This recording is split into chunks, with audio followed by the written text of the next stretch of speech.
Greetings, most honorable listeners and masters of the martial arts. I am Travis.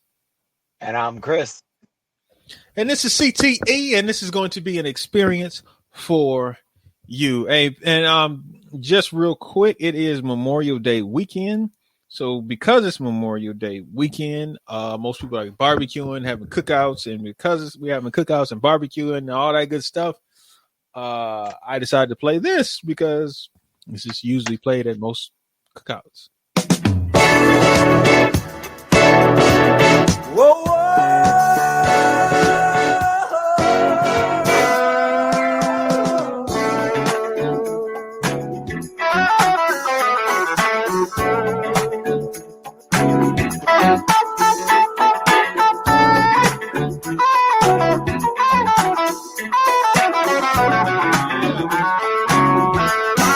You make me happy. I'm gonna stop it right there, people, because we end up getting into a whole bunch of other stuff. I'm like, nah. Yeah, But yeah, nah. people. Yeah, no, that was Frankie Beverly and Maze, and just that's one of those songs that you just play all the time. Every cookout, you start hustling, you start doing everything. Every family start dancing. All the old folks get up and start dancing. Young folks start dancing. Let me tell you something about this right here. Yeah, it's just one of them good feeling songs, man. Just make you like, yes. So, Chris, how was your Memorial Day weekend? Man, my Memorial Day weekend was big. We took fam down to Florida. You guys, if you watching, you can see that I'm in the car. And we had our third child, Kiara, baptized. So I got to be around a lot of family, a lot of friends, and get to partake in something special. We waited, obviously last year wasn't a good opportunity to do it. So we had a good chance to get down and have a big 40 weekend and do that. So I had a great weekend. It was nice seeing everybody. My mom, my instructor, Katie's family. Like, we had a really good time. So how was so when are you gonna get your fourth child baptized? Didn't know for a child, bro. How you gonna put that juju on me like that, man? I thought we was friends, Trav. I thought we was friends, bro. You said the third child. I was like, literally, I paused. It was like a third one. I started thinking like, yo, he got another. I was like, oh yeah, he did have a. It was only the three. Yeah, year. remember that's we missed the podcast. Yeah, I'm like, that's a year ago. So Yeah. So yeah, no. Other than that, what about you, my man? What you do? Cooked out, grilled out, hung out. Yeah, grilled a little bit today. I want to do a little Hawaiian thing, so I did everything like with like papayas and pineapples. I went to the World Market today and picked up some stuff. Did some salmon on the grill. I did. If you're doing Hawaiian, did you do some spam? No. I don't eat pork, so no. I don't. Whatever spam is, I not doing, whatever that is. I'm not eating it. It's no. Fair enough. But no, that picked up a new laptop so I can do some video editing. I actually went to the movies for the first time in over a year. I actually went to the movies and went and saw Quiet Place 2. Oh, how was it? I wonder if the pandemic forced the ending. Because it just ended. You know what I mean? It's like one of those movies back in like the 80s where a movie just ends. It's like, oh, so-and-so happened. Yeah, and then it's like, oh, okay. It's over. And here's the credits. And so it's just kind of like, wait, the ending's kind of stupid, but. Yeah, fair enough. Okay, so I'm wondering if the pandemic actually had something to do with why the ending was so abrupt. But, and other than that, also this weekend, we both commentated for our sponsor, Virtual Fight Tour. Coming up June 26th is Virtual Fight Tour 9, and we're gonna get into all the announcements that were made then. Right now we are talking about Virtual Fight Tour 8 that we just happened, that we commentated 4 fights, and it was 4 evenly matched fights. Very good. There was never seemed like one person was, or one Yeah, one person or one group, one person in the ring. One side. Yeah, one side. Totally dominant. Yeah, it wasn't. Both of them were coming back. You could see certain adjustments being made in the matches. So it was a really good. It was the most, to me, it was the most well run of the virtual fight tours. It was really smooth how it was ran. Everything keeps getting better. Yeah, it was like clockwork. Yeah. It really was. We planned on it happening. It happened right on the dime.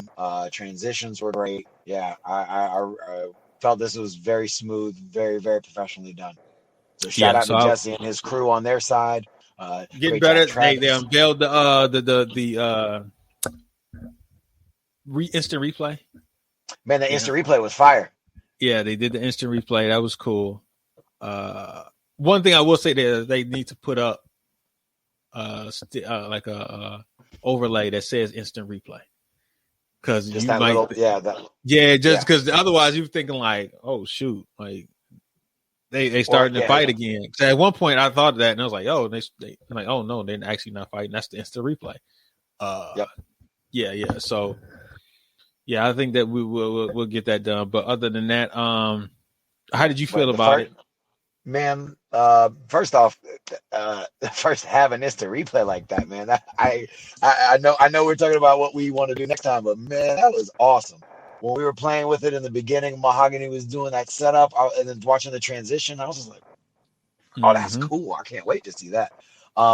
It was supposed to be on VFC 7, but they had so many, the little glitches and everything. The internet was going out, that it just didn't work. The internet connections, so VFT 8, they came back and was like, here we are. Bam. So boy, it went off like a hitch. It just worked. Very successful show. Again, great fights. Commentary, announcements, bombs being dropped. Like it was excellent. I really enjoyed this one.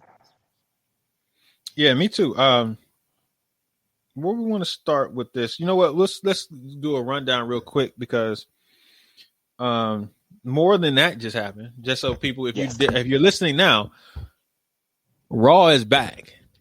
Regina and Willie came back today. They hit me up last Sunday and said, "Hey, we're back. We're ready to start podding again." I said, "All right. We'll do a Sunday. We'll record Sunday and put it out Monday." So if you haven't listened to it, make sure you go back and listen to it. Go check out Raw. Go listen to them.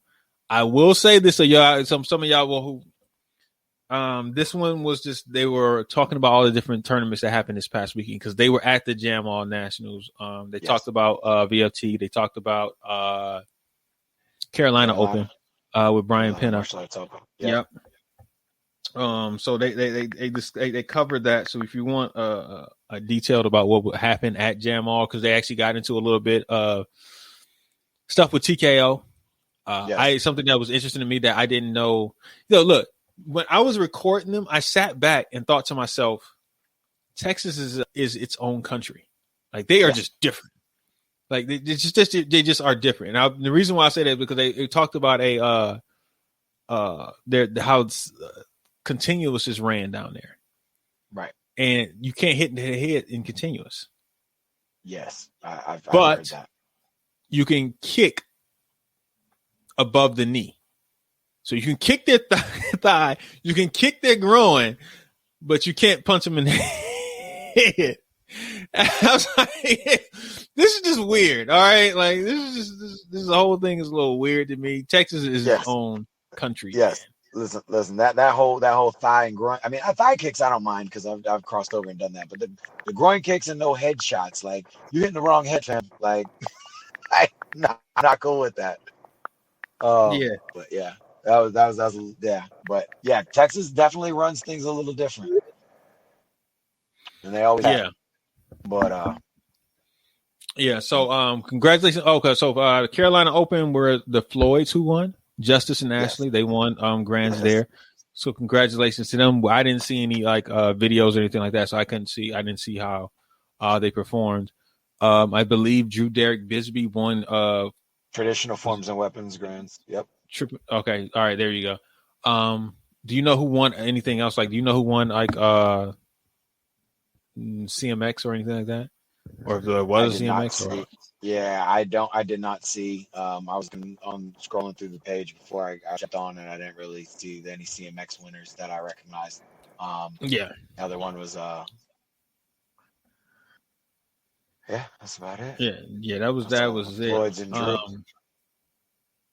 You said what now? Brian Penn has been putting on. I said, yeah, just the Floyds and Drew. Brian Penn has been putting on that event for a long time, and running it well. So it's nice to see their continued success through 2021 and everything. So congratulations to everybody from Jam All and Carolina Martial Arts Open, amongst the other probably a couple of smaller regional events. Let me ask you this, Chris. Go ahead. You were in Florida. What was it like? Yes. Wonderful. Why? No, besides that, just the atmosphere of are people wearing masks? Are people not wearing masks? Are people just was it packed? Was it not? Like we really didn't go into a lot of places just because we were with family and we were at people's houses and stuff like that. But we had a good amount of people there. Nobody at the house was wearing a mask. As we did travel out, we were going to the church. It was about a 60-40 split between people wearing masks and people not wearing masks. It's Florida, so a few more of the people were not wearing masks. You would see a lot of people in the church with their masks on, and as they left the church and they went outside, they would automatically take it off. But they were practicing, with indoors, stuff. They were still being safe. So indoors they wore the mask, and then as soon as they got outside, took them off. In the fresh air, you could see them wanting to get them off. Yeah, absolutely. But yeah, it was. I saw people walking around with them on, and people walking around without them. Nobody really gave anybody the business about it. We walked into a gas station. I had mine on just in case, and then I walked in, and like everybody, with the exception of the employees, didn't have one on. So I just did my little shopping, got out of there, and just took it off when I got out. But other than that, it's about 50-50. If you want to, you can. If you don't want to, you don't got to. I sat back and just thought about it. I was like, it's over, people. I think we're at the tail end. We're at the tail end of it because you're either going to be vaccinated or you're not going to be vaccinated and you haven't cared. Yeah. So I think two trains of thought.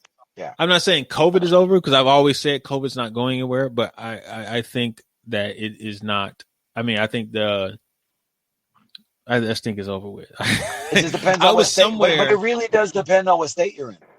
I was somewhere recently this weekend. I can't remember where I was at, but I remember seeing a mask, a mandate on at the restaurant, or not restaurant, at the venue, and they said masks are no longer mandatory. Like you don't have to wear your mask there. Right. Usually it says masks are mandatory, or like please wear your mask. But this one had a sign that said masks are no longer mandatory. So they basically are saying, hey, look, take your mask off. So it's just like, all right, well, it's what it is. Yep. But so with that being said, because I think into that. What? No, because I think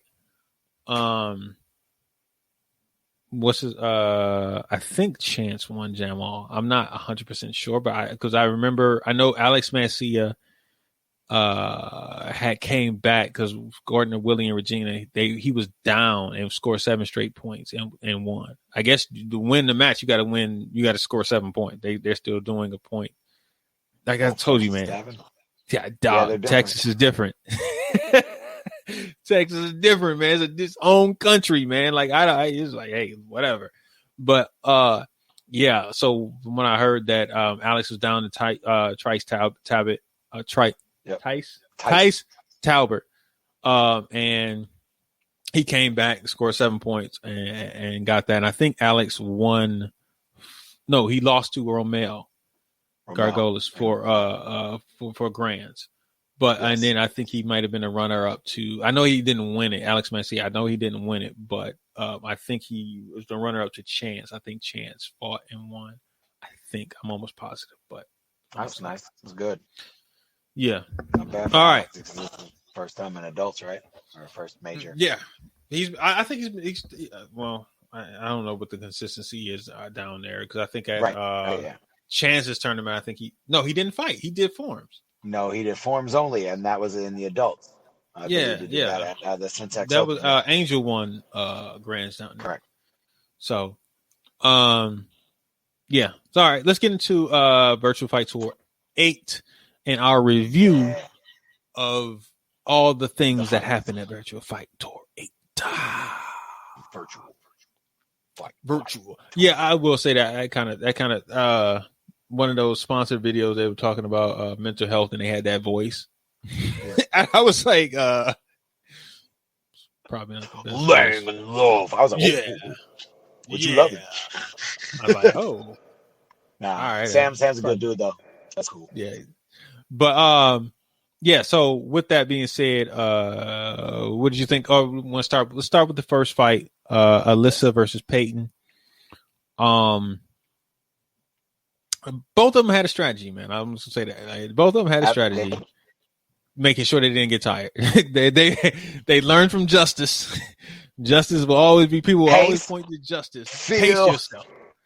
So, because that first round, there's a lot of feeling out. They pace the hell out of them. That fight. They spread that fight out, that first round out. There was a lot of fakes, and they were just bouncing like, yeah, we're not going to really. I was like, there weren't that many fakes. They were just bouncing around in the circle. It's like, okay. One score, one tie, let's bounce. You got to still fight people, but so. But yeah, no, I mean, I respect it. It was the kind of the feel out process. Make sure, you kind of gauge out from the first, the second, and third round. Yeah. But yeah. That was definitely a long feel out process through the first and partway through the second round. But once that action picked up, it was back and forth. Yeah. One of the things that we were discussing about it on the broadcast was I thought there was so many times that Alyssa did a lot of good things, but she never capitalized on them. Like she got Peyton in between the bounce, in between the space, but she never would actually commit to throwing it. It seemed like it was a lack of full commitment off of her leg or just on that go. There was like a little hesitation. And then the second thing is why Alyssa can kick. I saw her leg, and I was like, oh, her leg is nice, but she didn't really use it. Like, she just kind of, she wasn't really kicking the hit. She wasn't really spacing her out. And Peyton was taking full advantage of that when Peyton was ready to, for Peyton, I saw if she had threw the side, like I said before, I thought that if she just threw a straight side kick and had spaced her, did the correct spacing, she would have scored a lot more points. I thought that she would have got under Alyssa's elbow a lot. She could have got right up under because she had that straight front arm. She could have just ducked and timed it a little bit. And just based off Alyssa's reactions of how she was blocked, her arm would come up a little high, but her right arm wasn't really fully coming over. Belly button. Yeah, it wasn't really fully coming over. So I just saw like even when she was here, so she could slide it on there, and even when she would be up and it would just be close, if she tried to block, it wasn't fully over there. And so I think that was that part of that height gap, probably being closer to the people who are her height and having Peyton just be slightly underneath that, not getting it down. But so she could have. Neither one of them took advantage of the opportunities. But I think some of that is young fighters as they're coming into it, gaining that experience. They'll start to see that a little bit better because they're both very young. Just stepping into the adult divisions relatively recent, last year maybe. But all in all, I thought it was a really evenly matched fight. Good back and forth. Kind of went down a little bit to the wire there. Got that last, the last two points, or the last point to really give that one up. But yeah, I liked it. Congratulations to the women. Yep. So there's that. And I thought Peyton took advantage more than Alyssa. I think Peyton was a little bit more aggressive because when she was ready to blitz, she was getting there. And I think at some point she had stopped blitzing for some reason. I can't remember if it was because she got caught with a sidekick or if it was a jump back fist or something. But reason Peyton just wasn't pushing. And I thought that if she had just pushed a little bit more, she would have won the match a little bit with a a bit higher bigger, score without having to hit that last side kick. without having to express too much energy. Like she could have pushed maybe 3 or 4 more times and would have. And I'm not gonna say easily, but she would. I will say she probably would have easily scored. And I just thought Alyssa should have been a little bit more aggressive. I thought that if she was a little bit more aggressive, when you look at the fighters, I thought that Alyssa had more talent. But Peyton was right now the better fighter. I understand what you're saying, because I do think Alyssa had she had a very good leg. First she was kept longer. The space real well, but she didn't hit you, like you said, kicked to hit. So it was just kind of just floating and without the capitalizing on that. It felt like she was in her head a little bit too much. Looked like that even in the interview. Yeah. Yeah, I think Alexa was a little too. Yeah. Alexa was too much in her head as opposed to taking in the fight overthinking it. Yeah, that's overthinking it. If she gets more of a feel for it, she'll be fine. But they're both young, man. They're both 19 years old. So and they weigh about the same. So they're going to see each other more often. So absolutely get used to it. They'll probably see each other in the next couple of weeks. But all right, let's move on to the next fight, which was Jamal Albini versus Romani Alisea. Chris, I'll let you welcome back. It was great to see Jamal back in the ring at his level. He looked rejuvenated from the last time we saw him at Pro Point. But that doesn't take anything away from Romani, because Romani looked really good. I think just Jamal capitalized on a couple of instances, and Romani had wrapped it up perfectly at the end of the fight. He anticipated it to be a counter fight, and Jamal stepped in and attacked in the downtime. You know what I mean? Yeah. Romani's blitz was fast. Romani pushed the pressure. He had good movement around. Jamal did the same thing. They both kind of moved, cut their angles, did their thing. But when it came time where Romani would tend to creep, like Jamal would throw that side kick, Jamal would step in with a back fist and really shock and shake that up to have to create Romani to rush in next time, which, typically would have given Jamal the side kick. But Romani was so fast that he went right through. I don't think Jamal got a side kick. Well, see, that's the thing. That Jamal is more experienced. Yes. And when it comes to fighting, it's not it's not always about your talent, your skill set. A lot of times it comes down to who can make, and especially in a 3-round match, who can make those adjustments, right? Because you have more time to make the adjustments, as opposed to in a karate tournament where it is 2 minutes and you can get up on somebody and somebody's like, oh shoot, I didn't think this person was just this long as he is or she is, right? Or they're faster than I thought, or they have weird timing on their bounce, or whatever it is. But when you are doing a 3-round match, the adjustments that you make in between the rounds in the fight or whatever, you may try something and it works, and like, oh shoot, let me try it again. Boom. Oh shoot, let me do it a third time. Boom. And if that person doesn't make the adjustments, you just ride that to the win. And I think that's what Jamal did. He knew he got Romani's timing. Romani never changed his timing or spacing to the point where Jamal didn't have to do anything besides, because he just kept catching them. He knew exactly what to do. And that is an experience type of thing. That is one of those things where when you are like Jamal is 30, so Jamal's 30 and Romani's 20. So that is something that comes along that experience teaches you of how to adjust in the middle of the fight. That is just one of those things that a young fighter has to learn on his journey. Yeah, that's one of those things that you. I remember when I fought Damon Gilbert first time when I was 19 years old, and swear to God, it was, and that was back when you had I think all I know is I may have scored 1 point.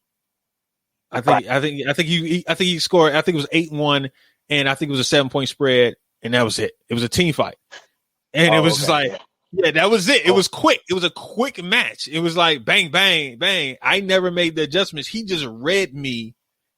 Whatever I wanted to do, he knew exactly how to beat me. Like it's just like I've seen this before. I know what to do.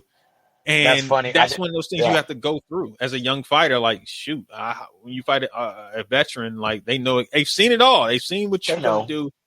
Yep. Yeah. Like, I could do without. I'm like, yo, fam, you're not the first person to ever do this. Like, not at all.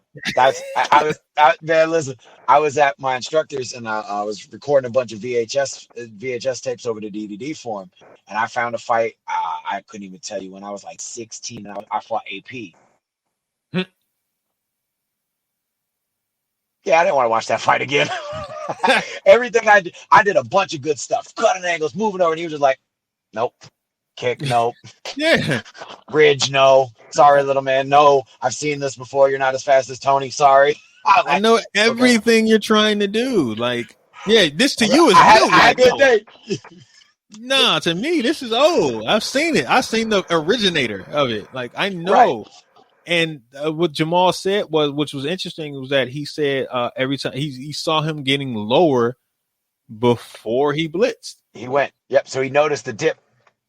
Yeah. So which meant that's a big thing fighters do. Yeah.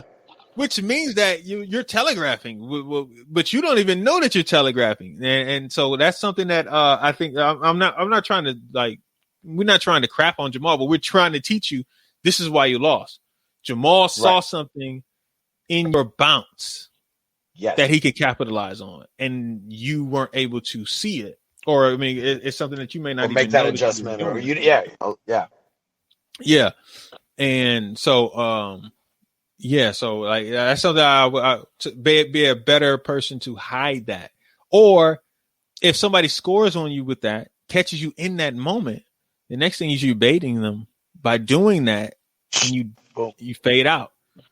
Fade out side, you fade out back fist, something that, or fade out hook kick, whatever it is you're doing to bait that person in, because now they're looking for that. Right. And that changes that person. Now, if I dip, they don't know if I'm fading out or blitzing, and it catches that person, they're going to have to adjust. Or I'm dipping off to catch off with that lean off slap kick. Yeah. Well, I get it.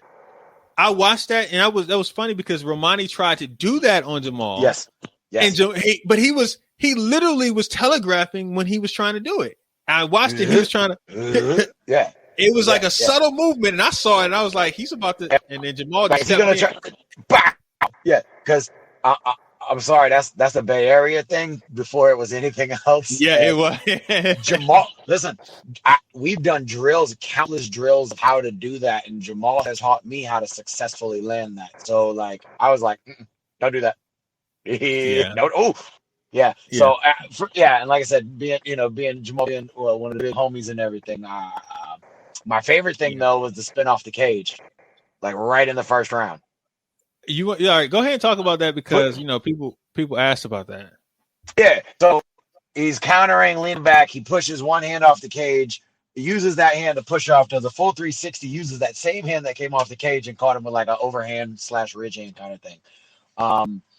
Actually, Q did the same thing in the second, and the team pushed off the cage and hit him with the same hand like a Cody Garbrandt did.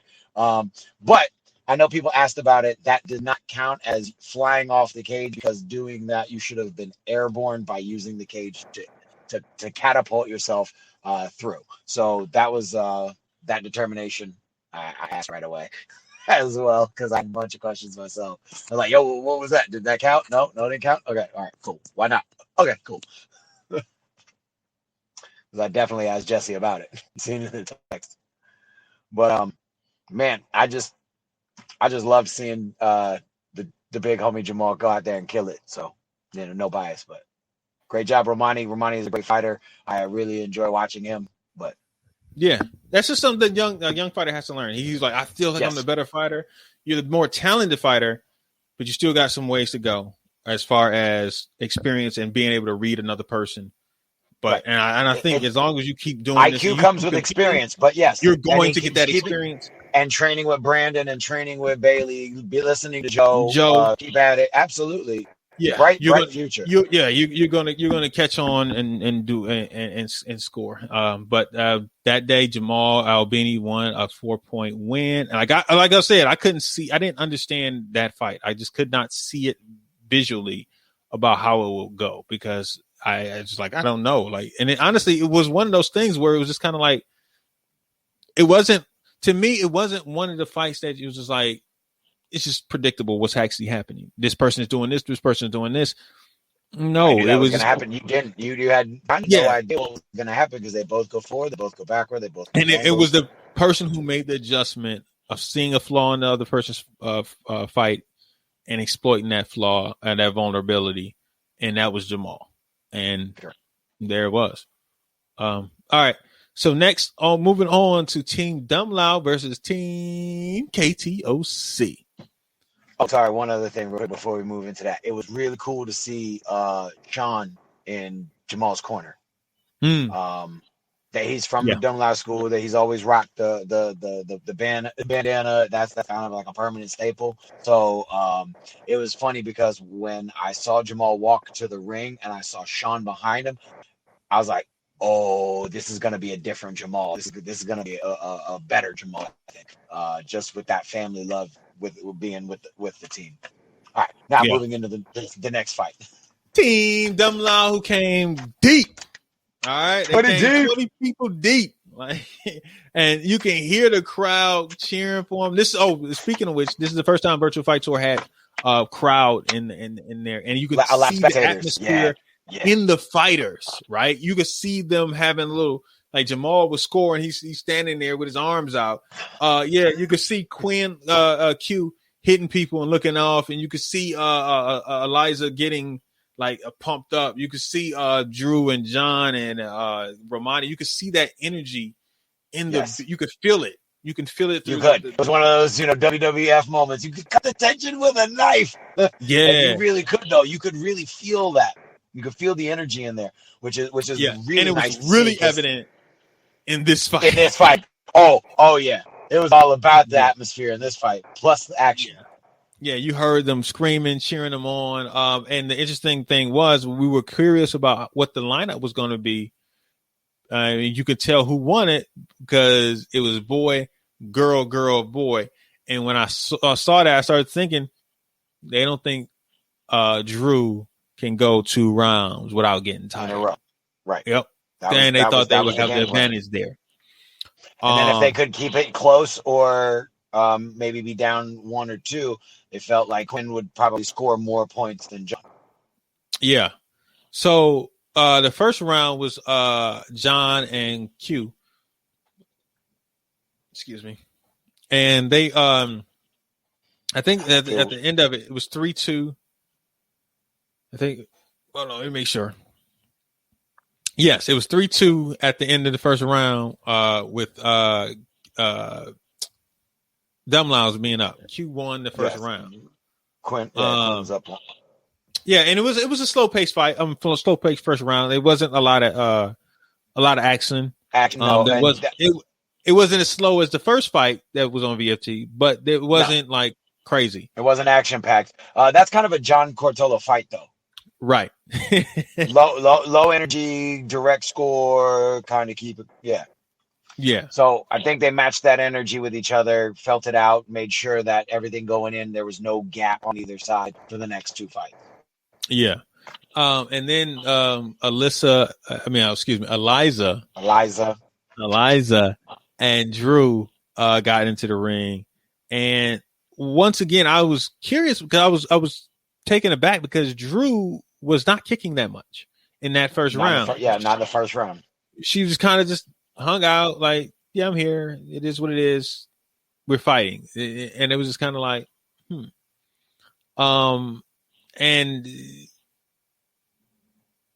But at one point she tried to blitz from way too far out and got caught. Yes. And it was like, oh, that is not what you do. But after that, it was kind of like it was kind of an evenly matched, but you could tell neither one really wanted to push it too much to engage. And, and give something up. Yeah, and it ended in ended that round ended 3-2 also, and it was a 6-4 lead for Dumlao going into the next round. Yes. Well, fireworks happened after that, buddy, because Drew came alive. She her leg got in that air at that point, and she started going. Yes, she did. And Eliza had to make adjustments there. She would move and she would get in there and score. You know what I thought was really good that Eliza did that is not necessarily known. Maybe not known, but actually done and talked about is Eliza nullified Drew's leg a little bit by just kicking at the hip. Kicking at the hip, keeping it right there so it couldn't go around her leg on either side, and it couldn't go through it because her leg was up first. You know what I mean? So by her leg having to be up, you're kicking straight line at that hip. Drew had to go bring her leg around for a round kick or bring it around for the swing or the hook kick or the axe kick, and it never really got there because it always touched. I think that nullified. Obviously, it doesn't nullify everything. It's not like you're going to stop every 3-pointer that Steph's going to shoot, but I think it nullified it to the factor where it could keep it down enough to where that fight stayed close. And I think that was her goal. Yeah. Well, it did because it was 10-10 at the end of it. Yeah. Yes, it was. So Drew won that round 6-4. So she won that round. By 2. Yeah. Yeah, she won by 2. And it was tied up. And going into the last round with John and Q. And I was very impressed with Q at this point because in that match, at some point, you just saw Q take over. He was stepping in midway. He was right halfway through. Yeah, he just kind of just took over. It was like, all right, game time, and he just somebody's got to take this win. I'm taking this win home. Yeah, it was like John fought like, man, I don't want to lose this. And Quinn said, I'm going to go take it home. I want the ball. I'm taking the ship. Yeah. Quinn looked good. The thing about that is, my uncle used to do this. We used to do like inspirational speeches and go to schools and stuff like that, right? And I remember he used to have a towel and a hammer, and he would put a towel down, and he'll have the kid hammer, and have somebody else with a clock and somebody else with like counting how many times the kid hit the hammer, blah blah blah blah blah blah blah, and he would do it, right? And then they would say it after like a minute or whatever, and he would say how long. I mean, tell everybody how many he hit. Let's say he's 15 or 30 or whatever it is, right? Right. And he said, "All right, we're gonna do it again, but this time I want everybody in here cheering him on." And the kid would go hitting, and no matter what, the kid would hit more than he did the original time. Yes. I wonder if that was the factor of home. It wasn't home court advantage. But no. Q had those 20 people cheering him on in that fight that gave him that energy. That energy he needed. It was almost like a spirit bomb came to Q. If people don't know about Dragon Ball Z, he got that spirit bomb. Yeah, he pulled out everybody energy. He sucked everybody energy out and gave it. And they gave it to him. And he jumped in there and started hitting them. And but he did. He really did step in and take over that fight. Yes, he let everybody know, and you could tell by his attitude as he scored. You could tell with his energy that he was going to win that fight. Mm-hmm. Yep. And so whether it be a mix of pride, that big stage, the atmosphere, the crowd cheering, the perfect culmination for it. It worked out for Quinn. Like it's nice to see. Yep, he won it 7-5. Yeah, go ahead. He won it 7-5, so they won that 17-15. Yeah. And that was it for that one. Dumlao pulled it out. I will say I think I picked KTOC on that one because I thought Dumlao. I didn't know anything about Dumlao, but I also picked KTOC due to experience. Yeah. So that being said, we got to. That was the only one I got wrong, though. I think I got I think I got one right. I think I picked. No, I think I got Peyton. I think I went 2-2 because I think I went Peyton. I'm not sure. I went Peyton, Jamal, K-Tuck, and Brandon. Yeah, I think I went Peyton, Romani, K-Tuck, and then Brandon as well, because I think we all three went Brandon. Yeah, we went Brandon. So then it was Brandon versus Brian. Man. Great fight, people. Listen. Great fight. Lived up to it. You know how sometimes when you get chirping back and forth and then it's kind of dull. Yeah. Even in the first round. Right. They went right after it. Yeah. Right after it. They kept their composure. It was a technical fight. There was none of that, extras in there. But it was good. It was a good fight. A lot of back and forth. I think the key to that was, we talked about it, the getting up, having to come back, and getting up, then having to come back, never really switching that up, and then the knot off the leg, just kind of let it, the kicks. I think that seems to be a theme right now in karate. What? There's not a lot of those 90s kick and follows. There's a lot of kick and then settle, kick and then let it fall in front. There's not an angle back. Sometimes they do that kick and then half shuffle back to see what they can get. And honestly, I think that the 90s style of kick follow works very well inside of this cage because you don't have a lot of space. You don't have anywhere to roam. You can't get out of the ring. You can't cut. You can't do that side kick and then fall out. Yeah, Brandon said the same. Brandon said it. Yeah, I think the kick follow would really work very well inside of the cage in VOT. But one of the things about this fight that I saw that Mike brought up also, but this is something that I thought about 2 years ago, and I wanted to bring it up as a topic 2 years ago. I don't like Brian's defensive techniques, meaning I remember I watched him a few years ago and I was just like, I don't see, like, if somebody comes at him, he has a defensive underneath reverse punch, right? Yep. But if somebody's blitzing him with a reverse punch body, chances are he's not going to get that. It's not. I've seen him get caught. The fadeaway back fist to me, although it is very effective nowadays, a lot of times people are getting caught with that very much. I don't, it works, but it's relying hard on when they're in a close stance. Well, and it's hard because they're in a close stance. Yeah. So when he throws that's on the same side as the block. So, it creates a harder struggle for that point to score without having the length or being able to create the space for to have a side kick and a back fist to create the material. And sometimes they're not jumping that far. They're just throwing it right there, and somebody's running right through that, and a lot of judges are looking at that one person, and it's not really that effect. It's not like you're stopping the person, or it's just so clean. It's just kind of like, I tapped you, as opposed to somebody just running through it and really hitting you like pop, pop, pop, pop, like really good. So I'm not saying don't throw it. I'm just saying it's not. I don't see that being a consistent one. I don't see him really I don't really look at his defensive sidekick or whatever. So when I looked at that, I thought if Brandon just bullies him, I think Brandon will win the fight. But that was the main reason that I thought. That's why I went that way, because of Brian's defense.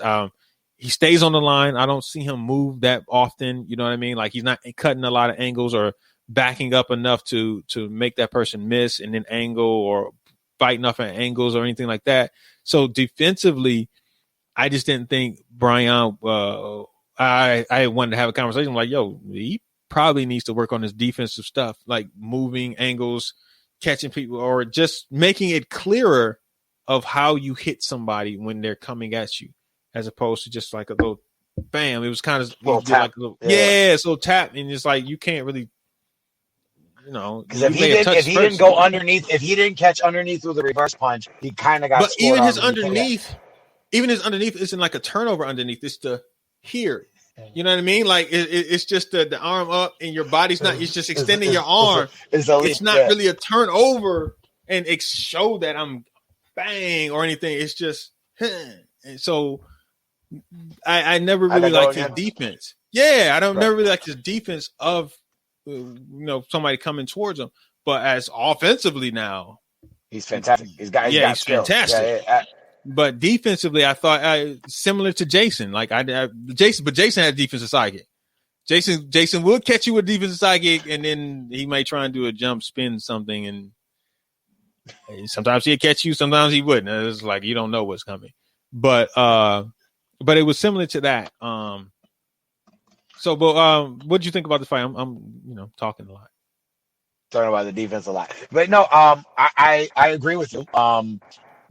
Because in their spacing, like the way they kept it, it seemed, we talked about on the show, on the broadcast, who went first, who made that first initial movement because of the spacing, because neither one of them were, Brian being longer, Brandon had to start back a little bit more, so that pushed him a little bit closer to the cage to begin with. So Brandon had to like close the gap and take off, or Brian took off with his back fist, it was surprisingly, and got a lot of scores on that.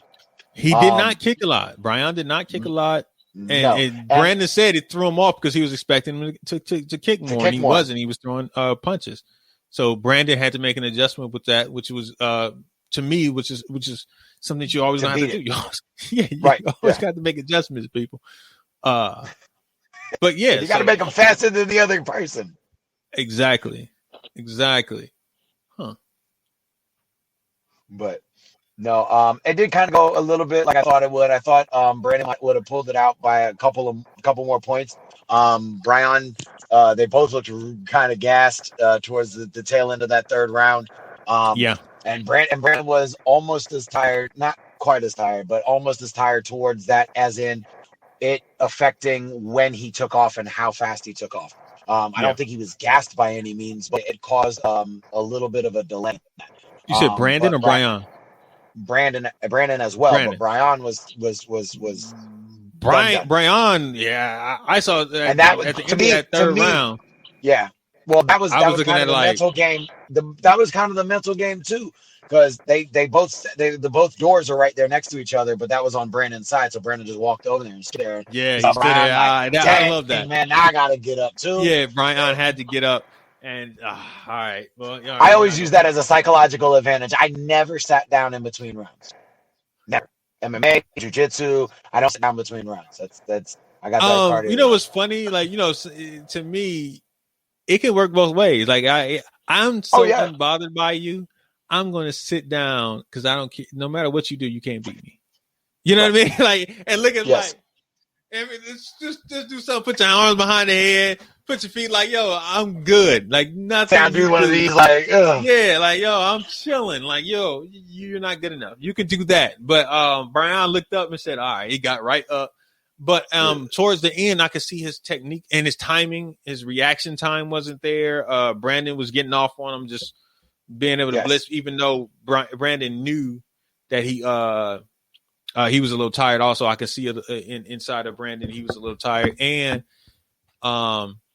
Brian kept fighting from behind. He would get up and tie it and then relax. He'd get down and tie and then settle back down. Oh, I tied it, so I can let off the gas a little, or I have to let off the gas a little because I had to rev so high to pick it back up, to catch back up. Yeah. And Brandon knew that. Right, because as soon as Brian would get his 3 back, Brandon would score 2 more. And Brian would have to get his 2 back, or maybe get that 1 extra one, and then Brandon come back with 2 or 3 more. So Brandon fought in better starts. Brandon got out ahead and did a great job of keeping him at bay. Like, no, back up. You're not. You got it. You got it. I got it. I'm a sprint. Yeah. So you just sprinted up here. I'm a sprint right after that. So you can't even. You're not even gonna stay with me. No, I'm gonna get out further ahead of you. Because but it was a good match. Congratulations to Brandon on winning. He won 24-22, I believe. Yeah. So that was the highest score total of the night, which is interesting. Actually, now that I look at this, the first fight was 10-8. Yep. The next They all fight lost by 2 except for Jamal. Yeah, the next fight was 14-10, but it keeps creeping up. So it's 10-8, right.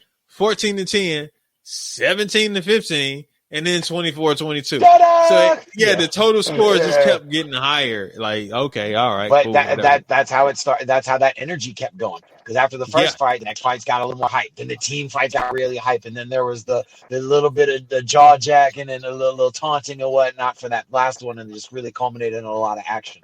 I think that's why they were tired, a little bit more tired than everyone else as well.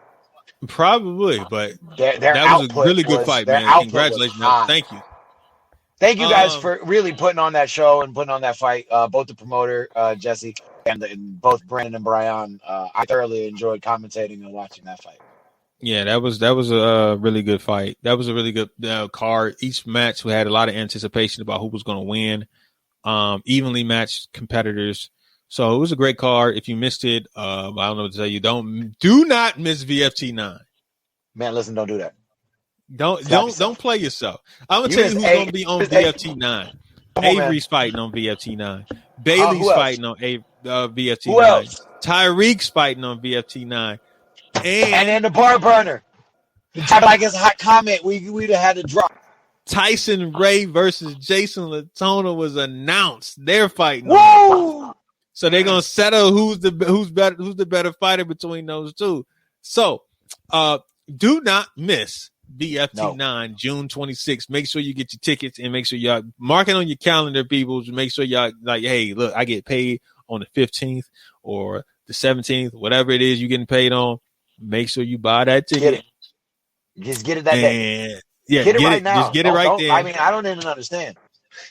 Just get it right then and move on. Like, just so you know that, hey, I got it. It's coming.